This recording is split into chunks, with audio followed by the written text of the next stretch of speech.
Someone I know threw a birthday party last year.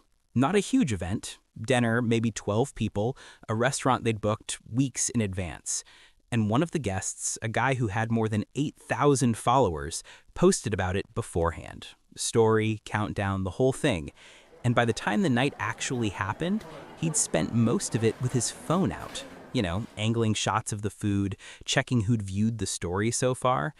At the end of the night, the birthday person said, quietly, not to him directly, I don't think he was really there. 8,000 followers got a version of that dinner, but the 12 people at the table got considerably less of that guest than they were meant to. And the one guest who didn't get their phone out at all didn't post a thing, talked to everyone, and remembered details about people's lives from conversations months earlier. He left without documenting a single moment. The birthday person texted him the next morning just to say it meant a lot that he came. That contrast, 8,000 strangers getting an altered perception while 12 people at the table get a fraction of a person, is the thing I want to pull apart today. The psychology of why some people never feel the pull to document their life, or why others walked away from it entirely, is considerably more interesting and validating than you'd expect. I'll start with the uncomfortable part first then. Some people didn't quit social media because they were psychologically healthy and self-aware. Something usually drove them away from it. A relationship ended or a period of depression made the gap between their real life and everyone else's highlight reel unbearable. Someone posted something genuine and got either ignored or misunderstood, and the exposure of that, the vulnerability that went unrewarded, left a residue that didn't fade. For a lot of people, leaving wasn't a calm, considered decision. It was closer to self-preservation. And that's worth naming, because the narrative that private people are just more evolved is a little too clean. Sometimes they're just people who got hurt by the machine and decided not to go back. That's a completely valid reason and someone's truth. What's interesting is what happens after, because almost universally, and you'll recognize this if it's you, the people who left describe a specific sensation a few weeks in. Something quiets down. Not fear of missing out, closer to the opposite actually.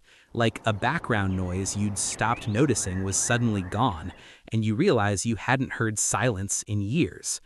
And when you ask them what they miss about it, most of them have to think for a long time. And then they usually say something like, I don't really miss it at all. There's research that helps explain why that quiet happens. A study published in the Journal of Consumer Research found that when people anticipated sharing an experience, even before they actually did, they enjoyed the experience measurably less. It's the mental act of preparing to document something that pulls you partially out of it. You're living the moment and simultaneously packaging it for an audience, and those two things compete. The memory you form becomes shallower, and you form less of an emotional attachment to it. Private people, whether they're aware of this study or not, felt that cost, and at some point they stopped paying it. These people were often told they were weird or different, asked what they were hiding. There's this reflexive suspicion that gets aimed at anyone who won't participate in the performance economy, like opting out of visibility is inherently a confession of something. And for a lot of people who grew up being told that, discovering that there's actual psychological reasoning behind how they've always felt, that lands differently than just being told, you're right. The psychological term that's most relevant here is private self-consciousness, the tendency to focus inward, to examine your own thoughts and feelings rather than monitoring how you're being perceived. People high in private self-consciousness aren't detached from the world. They're actually more attuned to it, just on the inside. They notice what they actually feel about something rather than what they're supposed to feel. They ask, what do I think about this, rather than how does this look to others? And in a culture that has optimized almost everything for outward performance, that orientation can feel like a defect. It most certainly isn't. What it creates, and this takes time, doesn't happen automatically, is a sense of self that doesn't require external confirmation to stay stable. That's quite rare, since most people are running a constant background process of checking. Are people responding to me? Do I seem okay? Does my life look normal? Private people, however, sometimes by choice but other times out of necessity, dialed that process down.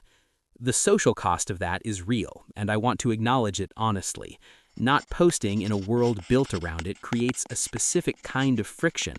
You become harder to track, and people who are staying connected through your feed have to actually reach out now, and a lot of them don't.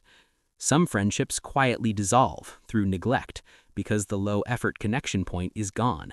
That can genuinely hurt for some. But what also tends to happen is the people who do show up, who text, call, and make actual plans, turn out to be a completely different category of person than the ones who were just following the feed. And the Harvard study of adult development, which tracked people for over 80 years, found consistently that the quality of your close relationships is one of the strongest predictors of long-term health and happiness we have. The depth of those connections, not the quantity. The guest who remembered details months later and got a text the next morning, that's the data. There's a generation, actually several of them, who remember what it was like before any of this existed, before silence became suspicious. And a lot of them describe the same thing, that life felt more theirs somehow. Not better in every way, of course, since technology sure has its place, but more theirs. Like there was a texture to ordinary experience that didn't need to be captured to count. That instinct to let an experience just be without translating it into content is something younger generations are having to consciously cultivate now, since it doesn't come naturally anymore. And the people who never lost it, or who found their way back to it, tend to describe a quality of presence in their daily life that people around them can occasionally find difficult to explain. They're just in it, whatever the moment is. No part of them is already coming up with a caption. People assume that's peace, but it's more if you ask me. It's authorship, the feeling that your life belongs to you in a way that's hard to articulate to someone who's been outsourcing that ownership for years. So if you grew up with the notion that you were strange for not wanting to share, if you left the space and people acted like something must be wrong, or perhaps you've just always felt that your life is yours in a way that social media asked you to give up and you never quite could, you were never behind. It seems you're closer to being ahead of a conversation that's only now starting to catch up. If any part of this resonated with how you perceive social media, share it with someone who needs to hear it.